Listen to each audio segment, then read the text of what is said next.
Before we got married, my husband used to live in a nice little house that he kept and added my name to the deed. We use it as a vacation home now. We only use it 2 or 3 times a year, so we sometimes let friends or family stay there for a few days or a week if they want to get away. This has never been a problem for us, but now we were asked to let my estranged sister and her husband stay, and I said no. My husband is 100% in agreement with me on that. My sister and her husband are currently homeless. They were renting for several years and in the same place for a long time but got kicked out due to issues with their landlord, and they're in desperate need of a place to stay until they can find a more permanent place. Background: my sister and I were very close growing up. My best friend for my entire childhood was a guy. For those who can guess, the guy is now married to my sister. I always had a massive crush on him, and honestly, I was in love with him by the time we were 20. My sister also had a guy she liked but not super well. When I was 20, we were all at a party, and the guy my sister liked flirted with me. My sister was angry even though I didn't flirt back and told him I wasn't interested. She told me we don't do anything with guys the other liked. I agreed. I never would have done that to her anyway. A year or 2 later, my relationship with my best friend changed. He was flirting with me and I was flirting back. He was more physically affectionate and started kissing me, and it felt like we were slowly becoming more than best friends. Things were progressing like that, and then suddenly I discovered that he and my sister were a couple and had started sleeping together. He told me he wanted to keep his options open, and my sister told me she really liked him and wanted me to understand. I called her a hypocrite for doing that when she turned on me for the guy she'd liked flirting with me after I turned him down, and then promising and making me promise we'd never do this to each other. She told me it was different. I told her I would never trust her or look at her the same way again. They told me I didn't own him. I told him he was messed up for leading me on when he wanted my sister. Her family took my side afterward, especially my other 2 siblings. I haven't seen or spoken to my sister or her husband since. Our parents helped set up the request for a place to stay, and they were disappointed when I said no. My other sister and brother were firmly on my side and disgusted my sister and her husband would even dare ask me. My sister said, "At least I can live out my dream because I'm married with kids and she can't have any, and the least I can do is put aside petty childhood drama to help them not be homeless."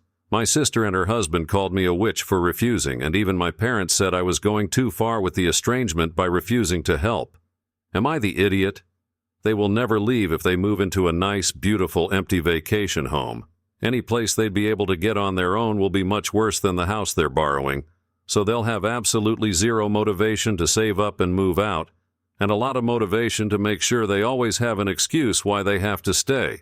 They'll be dependents, mooching off family forever, and you'd be their enabler.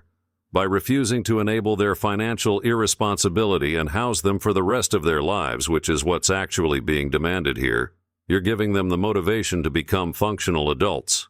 You're not the idiot, no matter how you feel about your sister. This right here. The whole backstory with your sister is actually irrelevant. Even if you had a fantastic relationship with her, you wouldn't be the idiot for refusing this request. And here's why. They won't be homeless. They'll move in with your parents or friends or whatever. They'll be uncomfortable and cramped, which will motivate them to get back on their feet and get their own place. Even a tiny, crappy apartment is better than a room in someone else's house or a couch. OP, you owe your sister a big thanks. She got the guy and is now homeless. You got a runner-up, and he gave you a holiday house. And remember, sis and ex-best friend do not care about you. Your ex-friend used you when he wanted and abused you when you complained. Your sister is hypocritical and selfish. Now they want something from you and you're supposed to give them anything and everything? No, sorry, it doesn't work like that. If you treat people like crap, you get nothing from them ever again. By the way, are you concerned that they might go to your cabin anyway? I would make sure to secure the property and locks. My son is marrying Wendy, and the wedding is this summer. She's not close to her own mother for multiple reasons and is pushing hard to have me fill in the gap. I'm not comfortable with it at all, especially with how hard she's pushing. She has multiple times overstepped boundaries, such as inviting herself along, discussing very personal issues, being very touchy, etc. Due to these issues, we're not close, and my daughters are not huge fans of her. She asked me this week if I would make the cookie table for the wedding. It's something the bride's own mother would do with other female relatives. This is the first time I've heard about this tradition, and I've done some research. I would have to make over 1,000 cookies from scratch to feed the wedding guests. I asked my daughters if they wanted to do it, and the answer was a strong no. I informed her that I couldn't do it. It was way too much work, and I didn't have the time. She told me okay, and I thought that was that. My son called me up and told me I was a huge jerk, that Wendy had been crying about it, and that I should step up. I'm still refusing to do it. Am I the idiot? Edit. Did daughter-in-law tell me the number? Yes, she stated 1,000 to 1,200 for 250 guests. What about family helping? She isn't close to her family, so her side is out. My parents are at home, and I'm an only child. My husband has a sister, and I doubt she wants to help. My daughters don't wish to, so basically it would be me over 1,000 cookies. Not the idiot. One person never makes 1,000 cookies. All the women on both sides each bring their signature cookie or bring a bakery's signature cookie. In large families, this usually ends up in the thousands. For smaller families or families with fewer bakers, it's maybe a few dozen. There's a huge empathy gap here from you towards your future daughter-in-law. It sounds like she has little to no family support. She's likely hoping to be close to her in-laws. It may also mean that her eagerness is causing her to display poor social skills. It also sounds like you and your daughters only see that as an imposition, not offering any grace. From the tone of your writing, it sounds like you've decided she's annoying, and you and your daughters are mean-girling the heck out of someone who wants to be close to you without having adult conversations about boundaries. You are the idiot in general based on how you write about this young woman who seems to have had a rough go family-wise. I read 100% this is a classic case of, do I have to? Of course not, but it's the kind and right thing to do. The coldness and lack of empathy are sad to read. Why not work with the daughter-in-law to compromise and set more realistic expectations of what you can manage? Work harder and spend some of your social capital as the mother of the groom to get some help from others to make something happen, even if it's not 1,000 cookies. Out of 250 guests, the only ones you can ask are your daughters, who are also cold enough to say no. Something isn't adding up. This is not what joining a family should look like. I, 44F, have been with my fiancé, 46M, for 13 years. We've been engaged for 4 and have 3 girls, a tween, a pre-tween, and a toddler together. After a lot of obstacles and 2 periods before our engagement where we decided to not officially break up but take a break from each other, we had set a wedding date that was supposed to be this June. My fiancé has a lot of baggage from his childhood and doesn't do well with frustration. He's a self-proclaimed avoidant introvert. I have also had childhood issues where my parents always made me feel guilty about how much I cost and never would give me any money to get new shoes, which got me excluded by my peers. Yes, I've been in therapy about this. I work as a front desk agent at a hotel and used to be a member of the concierge staff at a condo. My fiancé is the main breadwinner in our household, and I never felt comfortable sharing my financial struggles because he was so perfect at everything.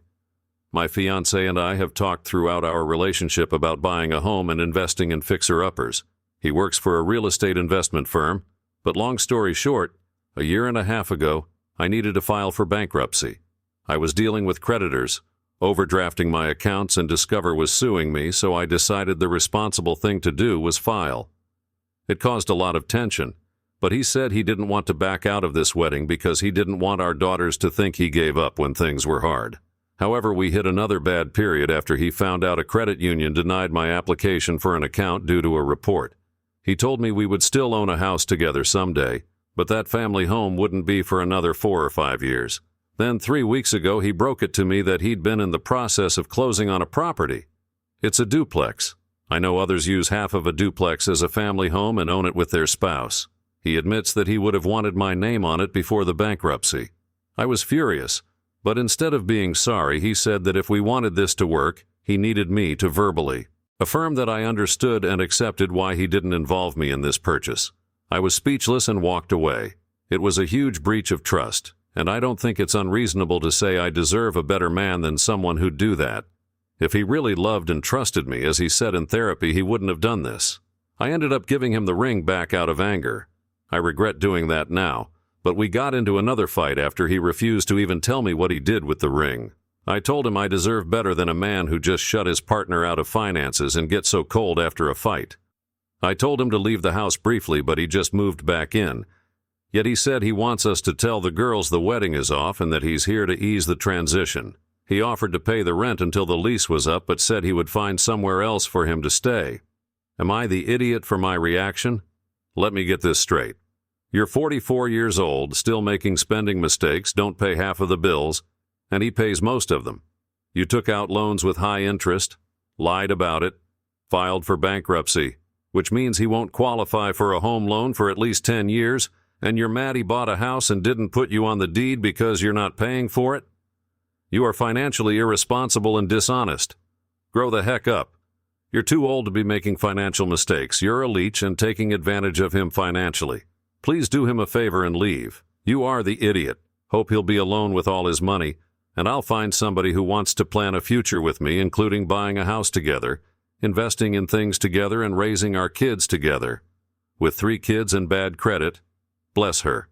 Not just bad credit, but terrible credit that would make it impossible for her to buy a house with him. Ridiculous. OP is delusional if she thinks she's ever going to be able to get a mortgage for at least 10 years. Realistically, it's probably closer to 15, maybe even 20. I just can't get over her faux outrage at him being dishonest when she's been lying for years.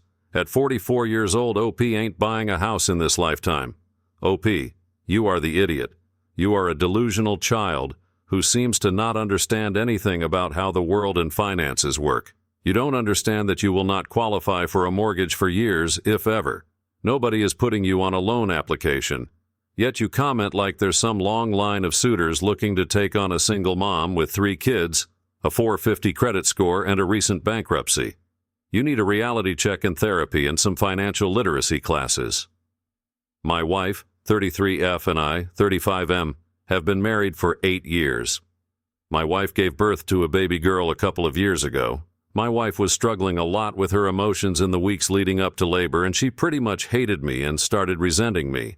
When she gave birth, she didn't want me in the operating room. This broke my heart and devastated me, but it was my wife's choice, and I respected it. Post-labor, my wife was much better with her emotions, and she apologized for how she'd behaved in the months leading up to labor. She said she was just extremely nervous about labor and for our baby. I told her there was no reason to apologize, and we both put it behind us. However, it's always on the back of my mind how my wife didn't trust me during her toughest moments. A couple of weeks ago, I fractured my left arm. I was outside and fell backward using my arms for support as I was falling back, and I fell on my arm. The pain was excruciating, and I still have no idea how I didn't pass out from the pain. It was clear from one look at my arm that it was horrible. The pain was too much, and I even cried.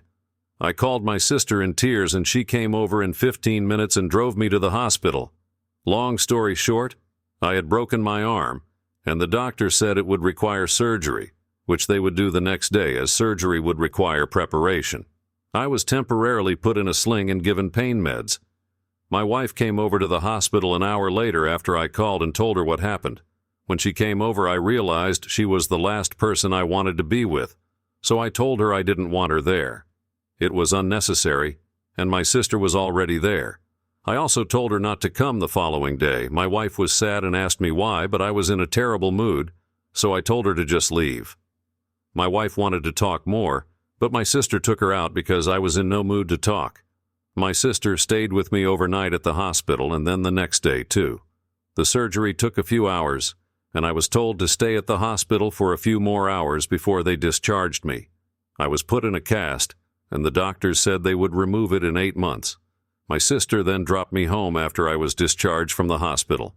My wife and I are pretty open about our feelings, and a couple of days later we had a heart-to-heart discussion. My wife told me she had felt extremely hurt when I asked her to leave the hospital and asked me why I didn't want her at the hospital.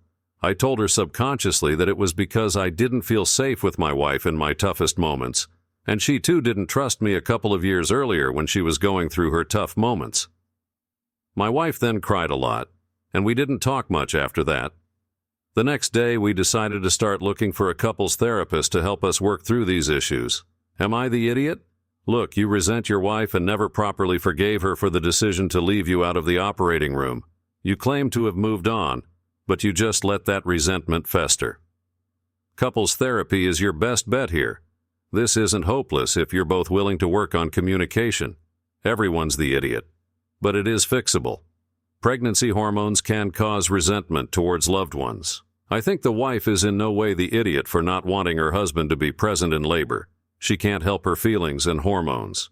She didn't ask him to magically get over it, though. She apologized, and he practically told her he was magically over it when he wasn't. She thought they were fine. He is contradicting himself. You cannot say you put the past behind you and in the same sentence say it has always been in your mind. That is not putting the past behind you. His feelings were very valid. Pretending they weren't there was not. No, you are the idiot for that reason. Nothing says love like holding a grudge for 2 years.